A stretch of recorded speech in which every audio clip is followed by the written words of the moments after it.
कक्षा 10वीं विषय गणित प्रकरण वृत्तों से संबंधित क्षेत्रफल प्रश्नावली 12.2 प्रश्न क्रमांक 5 त्रिज्या 21 सेंटीमीटर वाले वृत्त का एक चाप केंद्र पर 60 अंश का कोण बनाता है। ज्ञात कीजिए क्या चाप की लंबाई। ये जिस भाग को अपने डार्क किया है इस भाग की क्या ज्ञात करना हमको लंबाई। दूसरा चाप द्वारा बनाए गए त्रिज्या खंड का क्षेत्रफल यानी OAB कितना एरिया कवर कर रहा है उसका क्षेत्रफल। संगत जीवा द्वारा बनाए गए वृत्तखंड का क्षेत्रफल मतलब इस रेखा से निचली ओर का भाग कितना है उसका क्षेत्रफल।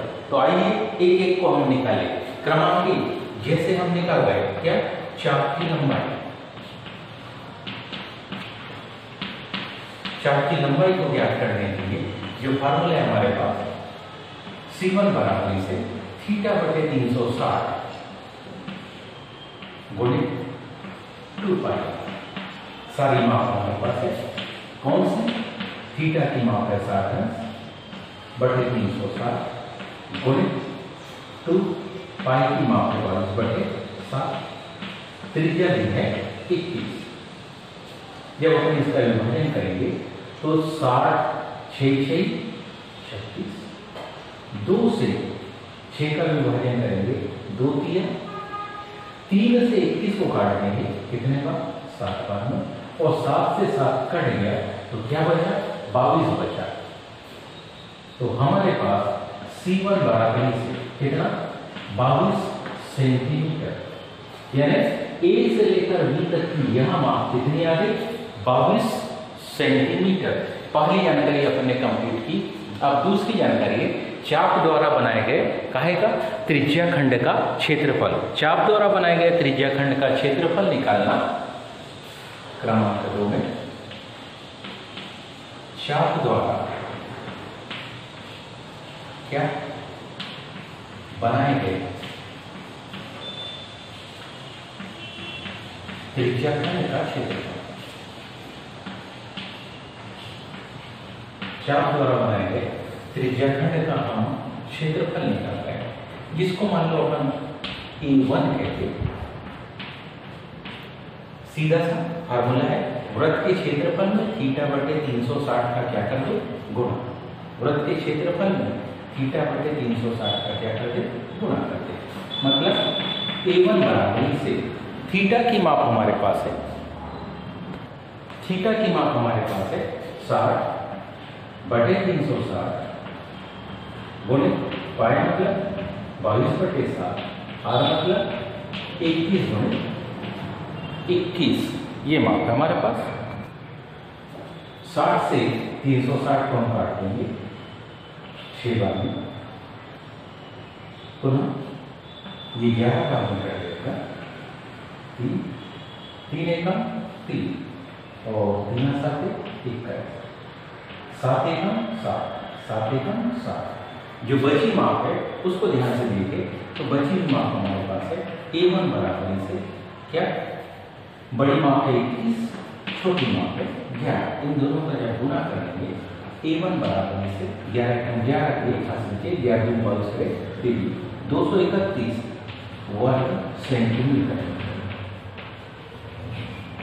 अब हमको निकालना है संगत जीवा द्वारा बनाए गए त्रिज्या खंड का क्षेत्रफल।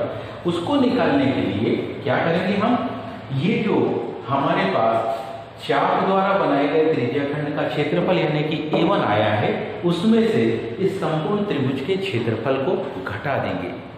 संपूर्ण त्रिभुज के क्षेत्रफल को क्या कर देंगे घटा।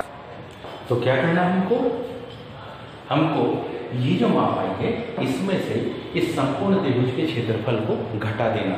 तो आइए अब हम उस संपूर्ण त्रिभुज का क्या ज्ञात करें क्षेत्रफल।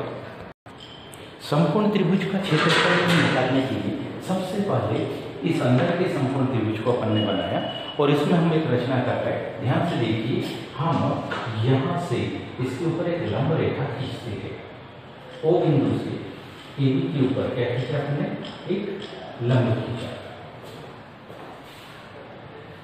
त्रिभुज OAB OM मान लो कि OM लंबवत बनाया है दोनों ओर के त्रिभुजों को ध्यान से देखिए, तो दोनों ओर के त्रिभुज में यहाँ पर देखेंगे तो इन आकृतियों को थोड़ा ध्यान से समझने का प्रयास करें तो बड़ी आसानी से आप बतला सकते हैं कि ये कंडीशन जो यहाँ पर आ रही है, ये बिंदु O की, ये M की, ये A और ये B, दोनों में यहाँ पर बनने वाला कोण 90 अंश का है। दोनों में O से A की माप और O से B की माप आपस में बराबर है और तीसरी ये साइड ओहेनिस्ट है, इसलिए दोनों त्रिभुज सर्वांसम होंगे। यही हम सिद्ध करेंगे। त्रिभुज OAN व त्रिभुज OBN, सबसे पहली जानकारी लिख रहे हम कि दोनों में जो कोण है OMA की माप और कोण OMB की माप कितने अंश है? 90 अंश। ये कहाँ से? ये हमें रचना है।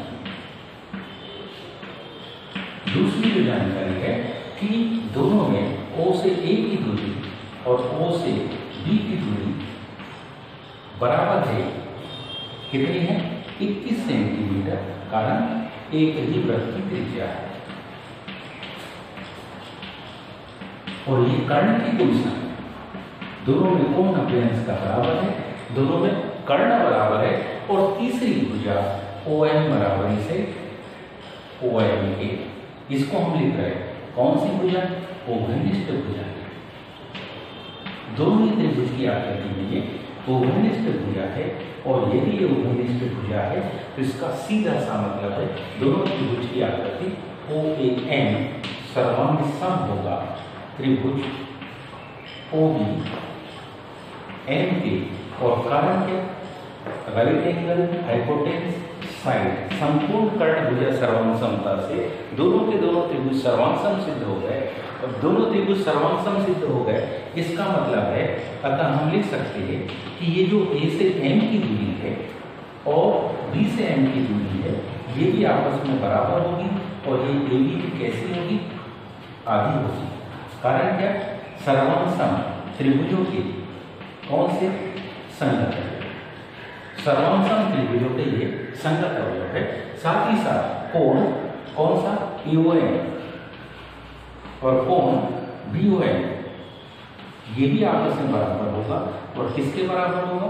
ये होगा 1/2 कोण योगी के बराबर, और योगी कोण की माप है 60 अंश, मतलब प्रत्येक कितने अंश का हो गया? प्रत्येक कोण की माप आ गई 30 अंश। अब किसी भी एक तरफ के समकोण त्रिभुज की सहायता से यहाँ ध्यान से देखें तो ये कोण हो गया 30 अंश, इधर भी बन गया कोण 30 अंश। या तो ये बाईं ओर का समकोण त्रिभुज या तो दाहिनी ओर के समकोण त्रिभुज से हम किसकी माप? हम माप निकाल सकते हैं AM की। AM की माप का डबल करेंगे तो AB की आएगी, फिर निकाल सकते हैं हम OM की, और समकोण त्रिभुज में हम इसका बड़ी आसानी से क्या ज्ञात कर सकते? क्षेत्रफल निकाल पाएंगे। तो ध्यान दें,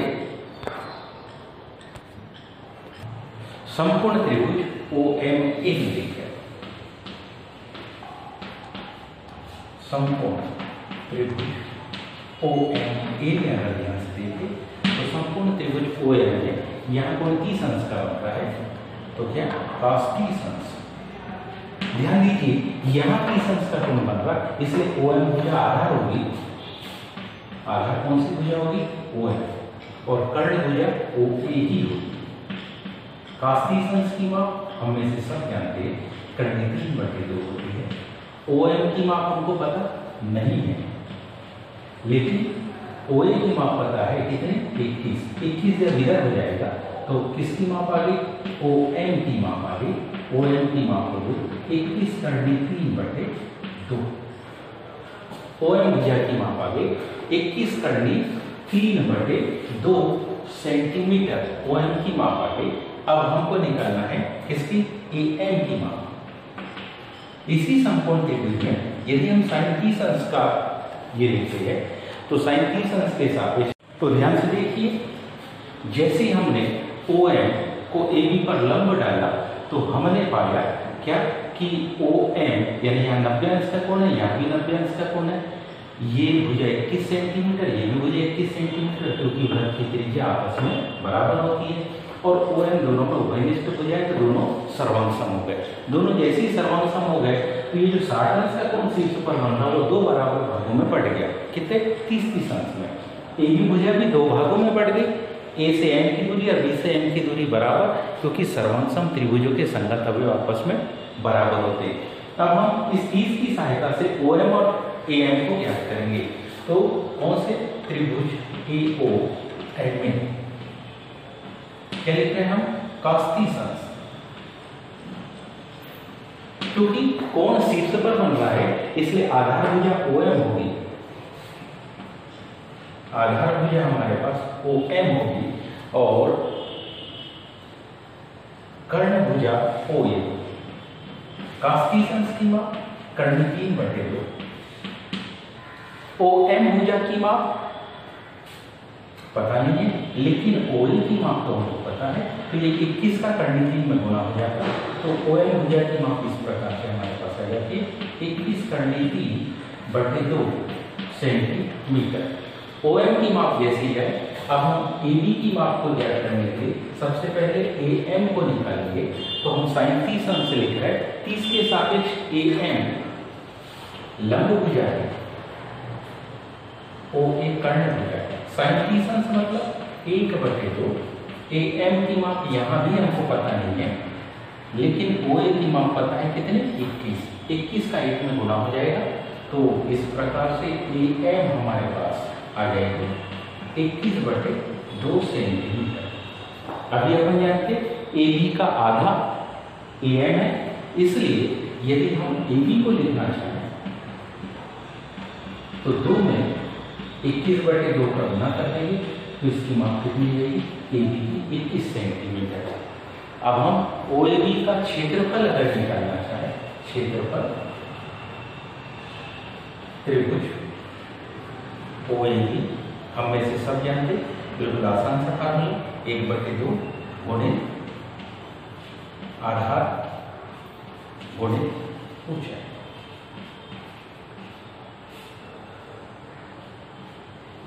यहां देखेंगे तो क्षेत्रफल त्रिभुज ओ ए बी का जो मान आएगा, मान लो इसको हमने क्या कह दिए, इसको हम त्रिज्याखंड का क्षेत्रफल मान निकाल चुके थे, मान लो इसको A2 कह देते हैं।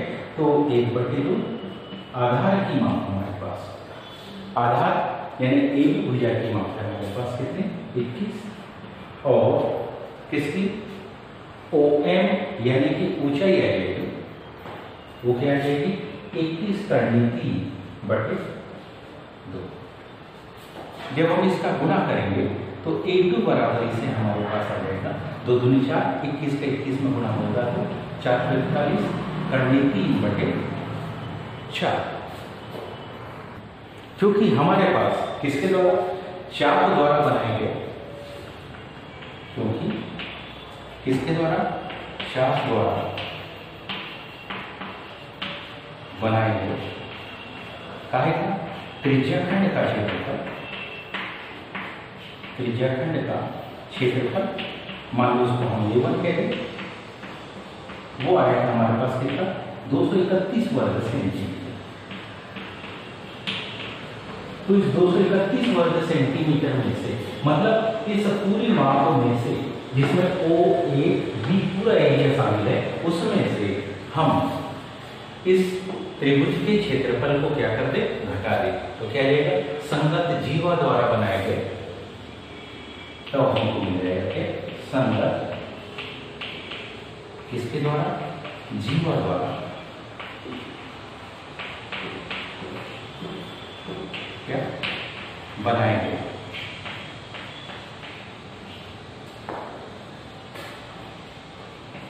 वर्गखंड का क्षेत्रफल।